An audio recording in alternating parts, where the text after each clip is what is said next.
Salut à tous. Donc, bulletin spécial de la météo des prods de Technoplus par vidéo, voilà, 2019. Donc, soyez indulgents, c'est la première qu'on fait, donc je sais que c'est pas terrible, on va essayer de s'améliorer. Mais au moins, voilà, on a essayé de faire par vidéo en se disant que maintenant les gens lisent plus les articles et que donc si on veut vous toucher, voilà, faut faire par vidéo.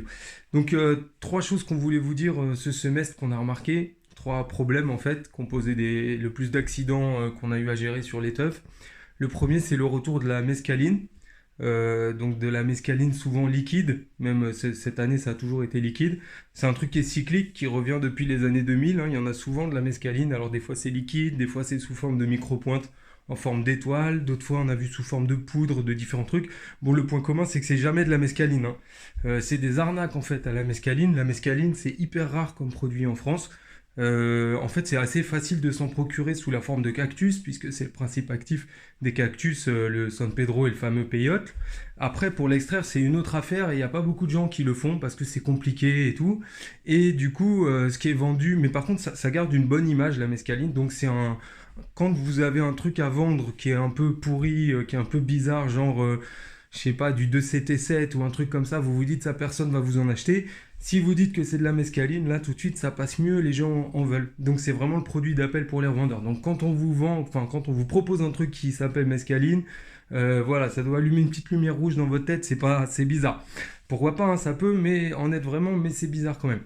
Il y a un moyen de différencier en général les arnaques de la vraie mescaline, c'est que bizarrement, par rapport à ce qu'on peut penser, la mescaline c'est un produit qui est très peu potent. Ça veut dire que c'est un produit où il en faut beaucoup en termes de quantité pour avoir un effet. En gros, il faut compter 0,2 g de mescaline pure pour faire une dose qui va faire un effet à la personne. Donc 0,2 g, vous voyez, c'est quand même pas rien. Ça veut dire qu'une goutte, par exemple, de mescaline, si c'en était vraiment, ça ferait pas d'effet. C'est trop petit. Pareil pour une micro-pointe de mescaline ou un buvard de mescaline. Si c'en était vraiment, ça peut pas marcher, ça ferait aucun effet. Il en faut, voilà, à la limite un comprimé de la taille d'un Taz. Ça pourrait être une dose de mescaline.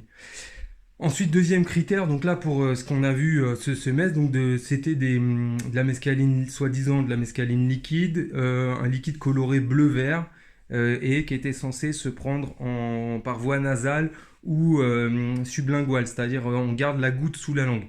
Donc ça, si vous entendez ça, ça pareil, c'est une autre lumière rouge dans votre tête. C'est pas normal, la mescaline, c'est un produit qui se prend par voie orale, donc il suffit de l'ingérer, de l'avaler comme beaucoup d'autres produits, et ça fait son effet. Il n'y a pas besoin de trucs bizarres pour qu'elle fasse effet. Ça, a priori, c'est un peu la marque de fabrique des N-Baum.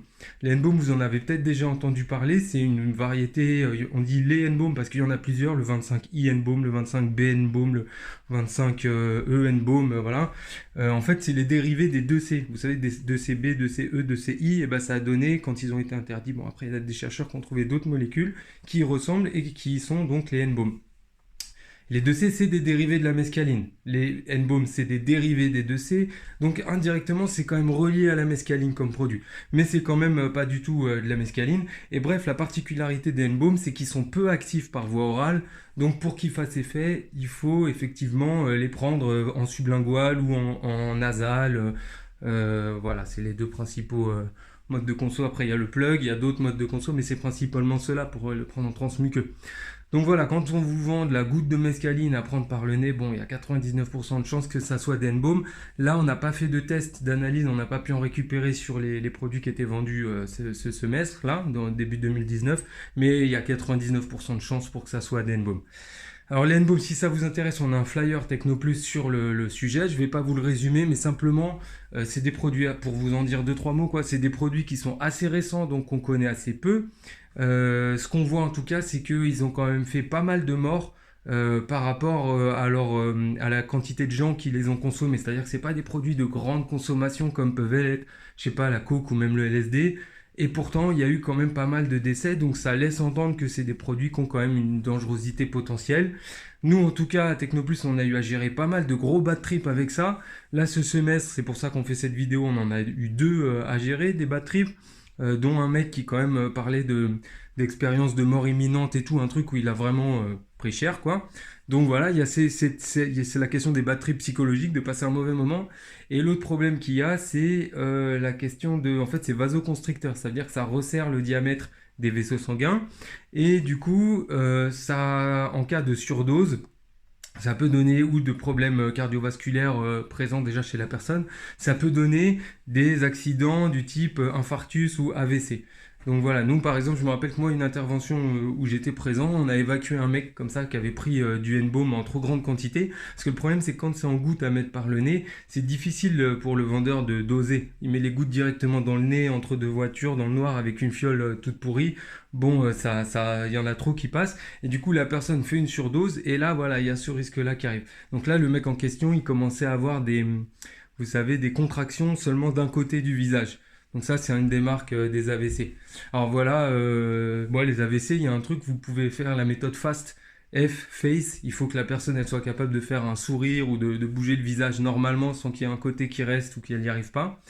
A pour arms, lever les bras. Il faut que la personne elle soit capable de lever les deux bras sans problème. S pour speech, il faut qu'elle soit capable de parler normalement. Et T pour time. S'il y a un des trois trucs qui déconne, faut pas perdre de temps pour appeler les secours.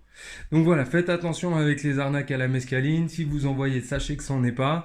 Vous pouvez vous informer sur les N-Baume sur le site de Technoplus.